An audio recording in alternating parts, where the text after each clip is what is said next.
Class 6-এর student, তোমাদের এর আগের ভিডিওতে আমি দেখিয়েছি যে সসীম দশমিক সংখ্যা এবং আবৃত দশমিক সংখ্যা কিভাবে তোমরা চিনবে সেটা তোমরা দেখে নিও।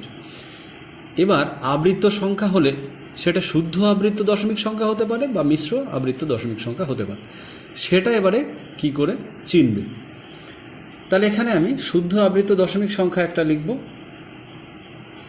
এখানে আমরা লিখছি 0.123, এখান থেকে এটা পৌনঃপুনিক সংখ্যা রয়েছে। আরও একটা আছে সাপোজ 3.21, এখানে পৌনঃপুনিক আছে, বা 3, এরকম পৌনঃপুনিক সংখ্যা আছে। অর্থাৎ এক্ষেত্রে কী হবে, দশমিকের ঠিক পরের সংখ্যার উপরে যদি পৌনঃপুনিক থাকে তাহলে সেই আবৃত দশমিক সংখ্যাগুলিকে বলা হবে শুদ্ধ আবৃত দশমিক সংখ্যা। তাহলে কি, দশমিকের পরের সংখ্যা যেটা থাকবে ঠিক তার উপরে যদি পৌনঃপুনিক থাকে, তারপরে থাকতেও পারে নাও থাকতে পারে, তাহলে সেই সংখ্যাকে আমরা শুদ্ধ আবৃত দশমিক সংখ্যা বলবো।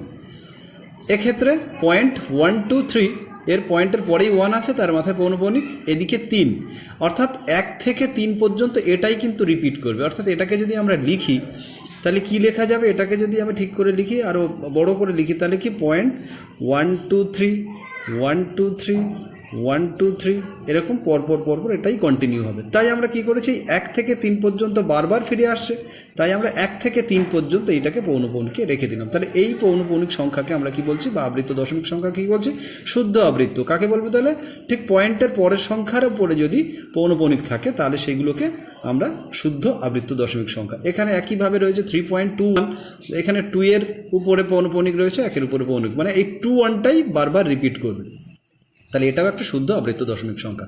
এখানে 4.3 আছে, তাহলে ঠিক দশমিকের পরের সংখ্যার উপরেই কিন্তু পৌনঃপুনিক সংখ্যা, পৌনঃপুনিক চিহ্ন রয়েছে, তার মানে এটাও কিন্তু শুদ্ধ আবৃত দশমিক সংখ্যার মধ্যে পড়ছে।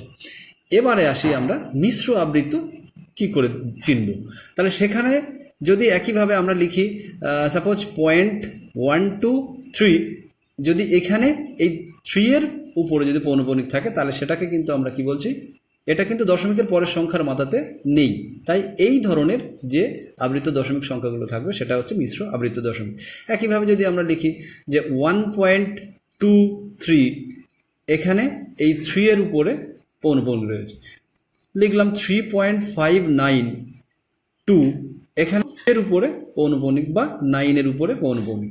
তাহলে এক্ষেত্রে এই ধরনের দশমিকের পরের সংখ্যার উপরে কিন্তু কোনোটারই পৌনঃপুনিক নেই। তাহলে এই ধরনের পৌনঃপুনিক সংখ্যা যদি তোমরা পাও তাহলে সেটাকে বলবে মিশ্র আবৃত দশমিক। তো এটাকে আমরা কিভাবে, এটাকে যদি বড় করে, এটাকে আমরা শর্ট করে লিখেছি পৌনঃপুনিক, তার মানে কি এখানে 0.123 এটাই কিন্তু রিপিট হচ্ছে, এই 3টা কিন্তু বারবার রিপিট হচ্ছে, তাই আমরা 3 এর মাথাতে পৌনঃপুনিক দিলাম। তাহলে এখানে একইভাবে আমরা কি লিখতে পারি, 1.23, এখানে 3টা কিন্তু বারবার রিপিট হচ্ছে, তাই এই 3টাকে আমরা 3 এর মাথায় পৌনঃপুনিক দিয়েছি। এখানে 3.592, এখানে কি দেখো দশমিকের পরের সংখ্যার উপরেও কিন্তু পৌনঃপুনিক নেই, তার মানে এটাও কিন্তু মিশ্র আবৃত দশমিক। এটাকে যদি আমরা একটু বড় করে সংখ্যাটাকে লিখি তাহলে কি হবে না, 3.5, এখানে 92 কিন্তু বারবার রিপিট করবে, 92 এরকম পরপর এই 92ই চলবে, তাই আমরা এখানে 92 এর উপরে পৌনঃপুনিক দিয়ে আমরা সেইটাকে সংক্ষেপে লিখলাম। তাহলে এইভাবে কিন্তু আমরা শুদ্ধ আবৃত দশমিক এবং মিশ্র আবৃত দশমিক সংখ্যাকে চিনব। আর ভিডিওটা যদি ভালো লাগে তাহলে অন্যদেরকে একটু শেয়ার করো, তাহলে তারাও এটা বুঝতে পারবে। আর এটা কমেন্টস করো যদি কোনো সমস্যা থাকে, আর সঙ্গে সাবস্ক্রাইব করে রাখো, পরের ভিডিওর জন্য কিন্তু তোমরা আবার রেডি থাকো।